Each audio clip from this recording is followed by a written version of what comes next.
Cowboys lived to see another day. Philadelphia ended up losing the game there against Los Angeles. They dropped to 8-5. They've now lost 3 games in a row. I'll be honest, I still don't have a lot of faith that things are going to go the Cowboys' way. Even if we somehow do get things going our way, we have too many question marks at defense. Mostly it goes back to coaching, and it is what it is there. But the fact of the matter is, the Cowboys still have a small chance in 2025. Very small, but we got a chance. Um, Hoodlum's in the house. He says Jalen looked horrible. Yeah, Jalen looked really bad tonight, man. The Eagles' offense, this Chargers and Eagles, very sloppy game. Um, Both teams, I mean, the Chargers' offensive line was atrocious. I mean, they gave up, 7 sacks? Justin Herbert had to use his legs to try and get the Chargers in the game. Eagles just played really hard defensively. And, it was crazy to see that happen. It was bad. Everybody talks about Dak Prescott having a bad offensive line. Justin Herbert's offensive line, man, is atrocious. Now, he is playing with a lot of backups. He is playing with, there's a lot of injuries there for the Los Angeles Chargers, but, they found a way to win. Cowboys are still alive, but, we're really going to have to clean a lot of stuff up. And do I think that we're going to do it? Offensively, I don't really have a ton of concerns. I mean, obviously, we've made, Ferguson and some of those guys make mistakes, but at the end of the day, Cowboys still scored 30 points against the Lions. When you do that, you should be able to win a football game. There's, the reason why the Dallas Cowboys sit at 6-1 goes back to the defense. I've been hard on Dak Prescott this year, but honestly, Dak has had a really good season, and he showed up in most games against good teams. Now, he has not played great against a couple teams with winning records. Like, he struggled a little bit there against the Broncos. He didn't play the greatest against the Lions. He didn't play good against the Bears. So he has had like 3 or 4 games this year where he's just not played good. But Dak really hasn't been the issue for the Dallas Cowboys this year for the most part. The biggest issue for the Cowboys this year has been Matt Eberflus in that defense. And no matter what happens, over the next 4 weeks, Jerry Jones cannot bring back Matt Eberflus. Matt Eberflus is the worst defensive coordinator in Cowboys history. I mean, his defense is pretty healthy.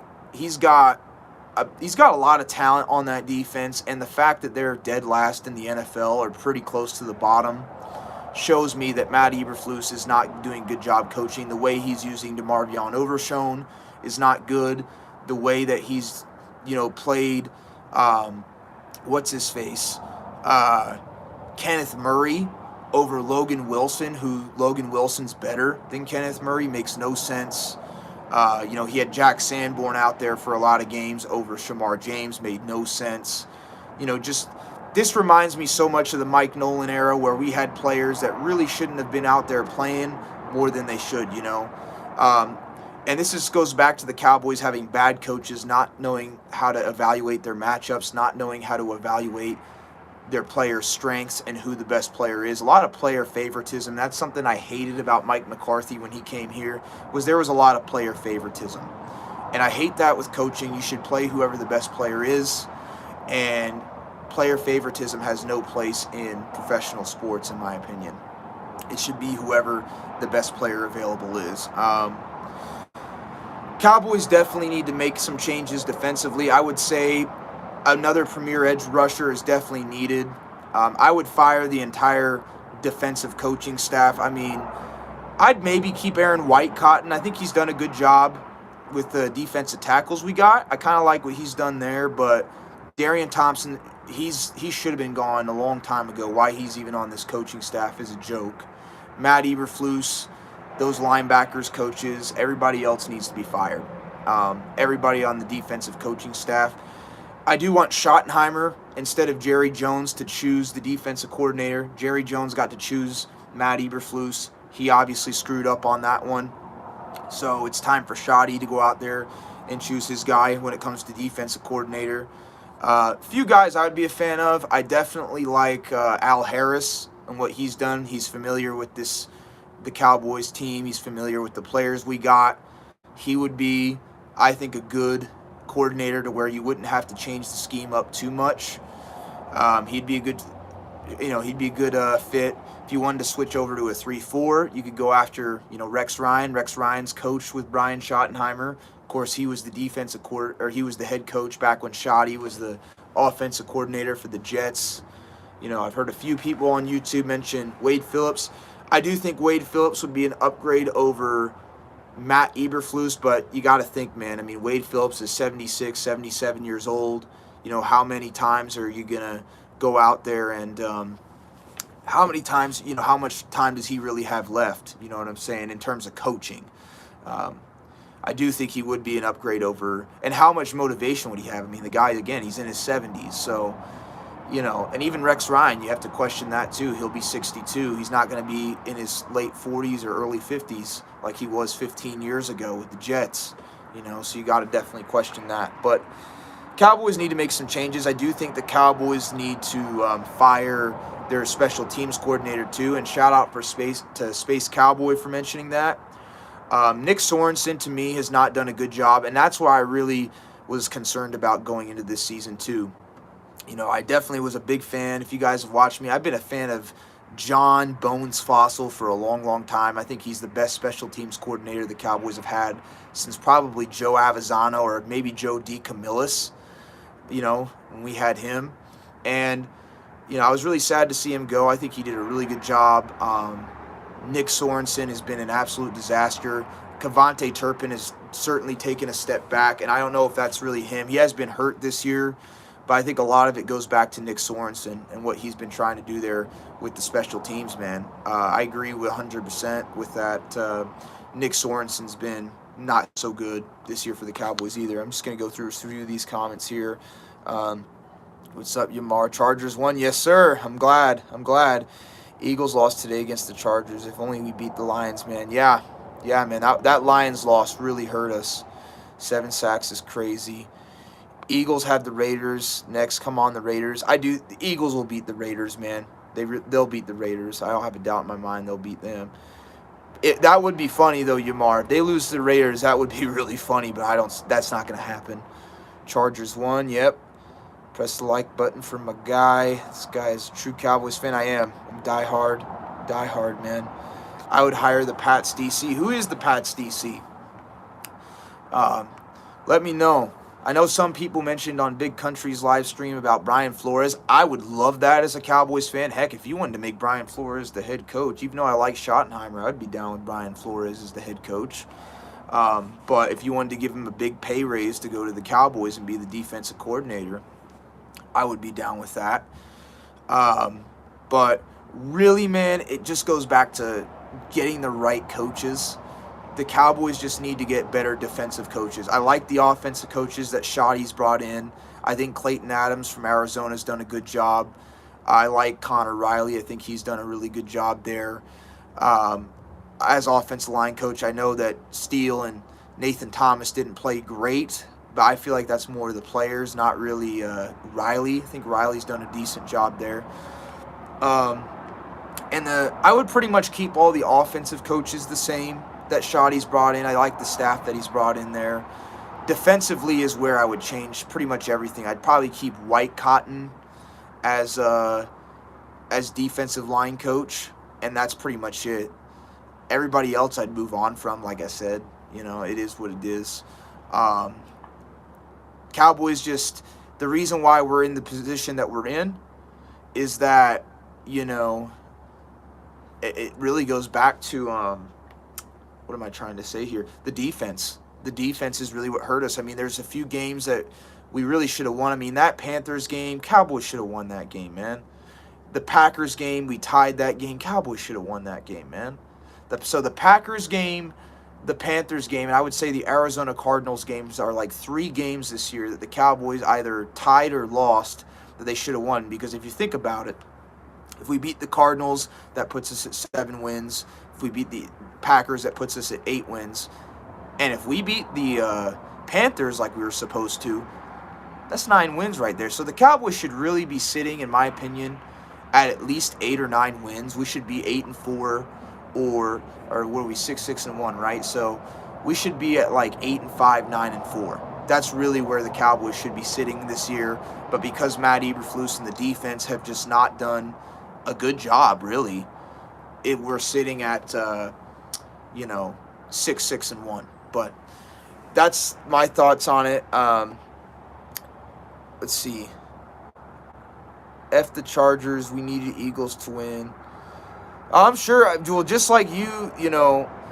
But Mile High, you're not desperate like the Cowboys. Cowboys needed it more than you guys did, man. You guys will win. I still feel like the Broncos will win their division. And so we needed it more than you guys. I get it, but you guys are number 1 in your division. I would not even worry about the Broncos, man. I think the Broncos will win that division. I just do. But the Cowboys, we really needed it more because, we have a very low chance of doing anything. I don't think it's going to happen. But the Cowboys, I do want to see the Cowboys win the last 4 games. I do. I'm not rooting for the tank anymore because at this point, even if we lost out, I don't think we're going to get a top 10 pick. So people rooting for the tank, I mean, I'm not. I don't really, I don't really want to do that, especially where we're at. I mean, especially when we still got a chance to, even if it's small, to do something. And the fact of the matter is, we're not going to get higher than like a top 15 pick. So we're better off trying to win out and either finish at 9-7-1 or 10-6-1, carry that into the next season, no matter what happens, rather than tanking. Because what's the point of going 6-10-1 or something like that, and we're not even going to be a top 10 draft pick anyways? Because I don't think we're going to. There's too many teams that are good this season. We'll probably end up in the top 15. So the best thing for the Dallas Cowboys to do would be to just try and win out. Win out, do your best, carry that positive momentum into next year. And if we can finish at 9-7-1 or 10-6-1 or something like that, and carry that momentum into next year, I would be happy with that. I'd be happy with that, I'd rather finish the season on a high note, especially with how bad the defense has been, and carry that in than to finish at a low note, So that's where I'm at. I'm rooting all the way for the Cowboys to do their best the last 4 games. And I hope they do. I really hope they do, man. I hope we do and get it done. I don't expect it, but I hope we get it done. Just want to see the Cowboys ending the season on a winning streak. Facts. That's where I'm at. I never had a problem with the Cowboys. I don't got a problem with the Broncos either, man. But I get what you're saying. Like, just a bit, we needed it more. Yeah, honestly, Cowboys are out. We blew it again. Yeah, it's going to be tough. It's going to be tough. It's could have clinched the division tonight. Yeah, you guys will get it. You guys will get it. Don't worry. Sports are crazy. Anything can happen. Green Bay at home. This wing stings more than the Eagles fans. Oh yeah. I get it. Hopefully, Mile High, I know you're a Broncos fan. I hope you beat the snot out of Green Bay next week. I cannot stand Green Bay. I can't.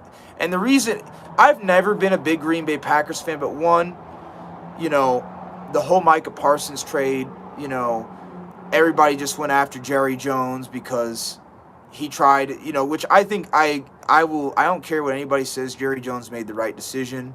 I know Micah's had a good season and everything, but I mean, all he can do is rush the passer. I give him that. He's an elite pass rusher, but that's it. He's still not good in run defense, and I watched him against the Bears. He quits on run plays like he always does, and he gets beat in the trenches. So I still feel like the Cowboys won out on that trade. I like Quentin Williams. I like Kenny Clark. Defensive line has looked a lot better. Problem really is just coaching. It has nothing to do with, it's coaching. So I think that Jerry Jones made the right decision with that. And I stand by it, and I don't care what anybody else says. Jerry Jones gets a lot of hate and I get it. I don't agree with him on Matt Eberflus. The fact that he wants Matt Eberflus in his foxhole really pisses me off as a fan, and I've criticized him on that many a time. But I don't criticize him on making the trades and trying. Jerry Jones really, uh, Jerry Jones really tried his best, and I have no issue with him trading Micah at all. And also, I am against him. I was against him paying Dak, still am, but you know, is what it is. We can't do nothing about that. So I'm going to read a few more comments, and I'm going to go to bed here. Broncos exposed the Eagles a month ago. Eagles lost to y'all, then the Giants, then the Bears, then the Chargers. Jerry Jones needs to shut the shades during the... Yeah, I agree with that. Facts. You seem like a good young man, so please know these games. There could be something true to that. There could be some truth to that. I definitely think that there's betting going on behind the scenes. I know Big Country's talked about that a lot, and I totally agree. I know that there's stuff going on behind the scenes. True, Eagles won't make the Super Bowl. I don't think so. I mean, they could, but I don't think so. Not the way that they're playing right now. Don't believe in these games. You think Jerry is going to sign Pickens? You know, Rob, I don't know. I like George Pickens a lot. I really do.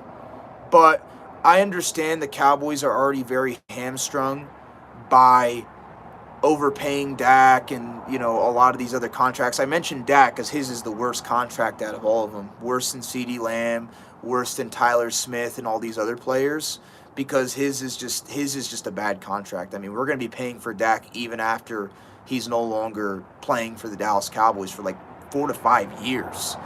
And it tells you that it's not a good contract. It's a really bad contract by the Cowboys, and they made a huge mistake going out there and paying Dak that kind of money. But so I do think Jerry Jones is going to probably find a way to sign George Pickens. Do I think he should? I'm on the fence about it. I like George Pickens, but, you know, his effort last game was really bad.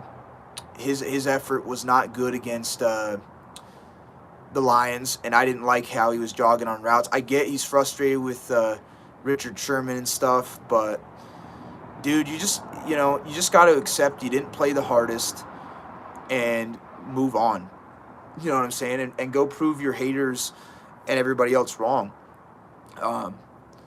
The only reason I wouldn't be on board with paying George Pickens is just because I fear George Pickens. We're going to see a lot more of what happened in Detroit if we go out there and we pay George Pickens a massive contract.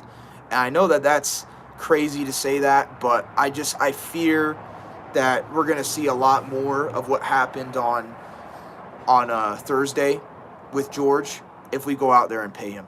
You know, I've already seen other players. I mean, even though CeeDee Lamb is having a great season kind of quietly. Nobody's really talked about it. He's 7th in the NFL right now in receiving yards, which is kind of amazing considering he missed like 3 or 4 games. But even though CeeDee Lamb has statistically been top 5, he's had moments where he's not shown up. And when you're getting paid the kind of money he's getting paid, we really can't afford that. And that's what I'm afraid of with George, because George is not. He's a really talented wide receiver, but he's not as good as CeeDee Lamb. So that's where I fear. If the Cowboys were to just decide to move on from George Pickens, I really like the way that Ryan Flournoy has developed. I think Ryan Flournoy could be a very good number 2 wide receiver. You got to think, and the reason why I think that this is important, think about this. Ryan Flournoy got drafted last year. He was bottom of the depth chart, right? And barely made the team.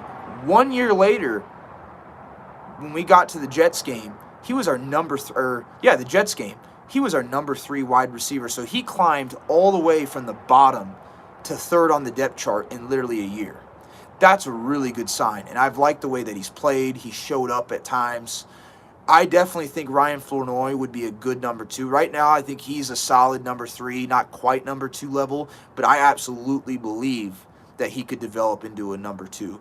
Absolutely think he could. Do I think he'll be at the level of George Pickens, though, if he becomes that number 2 next year? No, he's not going to be that. But can he be a guy that gets you between to 900 yards? I think he could. I absolutely think he could. And that's what most number 2 wide receivers in the NFL are doing. They're getting somewhere between 6 to 800, sometimes 900 yards. And can Ryan Flournoy do that? Absolutely. Absolutely, he could do that. So if we decide to move on from George, you know, hey, it is what it is. If we want to pay him, cool. I mean, I'd be cool if you paid George Pickens a long-term deal. If you pay him the big money, but let's say you do a 5-6 year deal where you can kind of spread that money out over 5 or 6 years, and it doesn't hurt your cap as bad, I'd be all for it. But if it's going to be like a Dak Prescott or a Micah Parsons deal where it's a 4-year deal, all the money's front-loaded, and there's just a bunch of stipulations in the contract that causes the cap number to go up, I'm not in favor of paying George. I'd say, hey, as much as I like the guy, I'd move on from him. That's too much. So, see. What's up, Tourette? Games left a bad taste in my mouth. Joseph's 5 picks. Yeah, it was bad. It's bad. That's true. That's a really bad contract. I hope they find a way to sign Pickens because I do like him. He did have a bad game last night. Yeah. And I get it. I mean, if I had to choose between George and Dak, I would choose George because even though I don't think Dak is like a bad quarterback, because I don't think Dak's a bad quarterback. I think he's like a Sam Darnold level type of quarterback or like a Brock Purdy, kind of just a game manager, middle of the pack guy that can put up big numbers with a loaded offense. He's not worth $60 million. I would have never paid Dak $60 million a year, ever. He should probably get somewhere between like 30 to 35, if I'm being realistic, kind of in the Sam Darnold ballpark. Just like Brock Purdy. Brock Purdy should be making around the same. But Dak, to me, even though he's had a good season, he's very replaceable. I feel like there's a lot of quarterbacks that if you surround him with the type of talent that Dak's got, that could put up similar numbers to him for less money. So I'm not like a lot of these other Cowboys fans, oh, we can't win without Dak. I mean, especially the proof is in the pudding that the Cowboys have won without Dak, and they can win without Dak. The fact that our record is, 13-12 or 13-13 in the 25, 26 games he's missed. The Cowboys are a 500 team without Dak as their starting quarterback, and that's with guys like Cooper Rush, Andy Dalton, Ben DiNucci, Garrett Gilbert, guys that are bottom of the roster or like high-end backup, low-end starter type of quarterbacks. And we've still managed to be a borderline playoff team even without, so imagine if we went out there and got somebody like a Bo Nix, for example, or a Sam Darnold. You don't think the Cowboys would have just as much success? I definitely think we would. Absolutely. And we wouldn't have to pay somebody like that $60 million. You could go out there and pay him $35 million, maybe 40 at most. You'd save like 20 to 25 million. So, that's my thoughts on it. But anyways, Cowboys need to move on from Matt Eberflus. Need to definitely draft defense going into this draft, maybe an offensive tackle, and then also need to move on from Nick Sorensen. Bottom line, there's still a little bit of hope. Not much, but a little bit. And, we're just going to have to wait and see how this all plays out. So, anyways, thank you guys for tuning in. I'll catch you all later. Peace.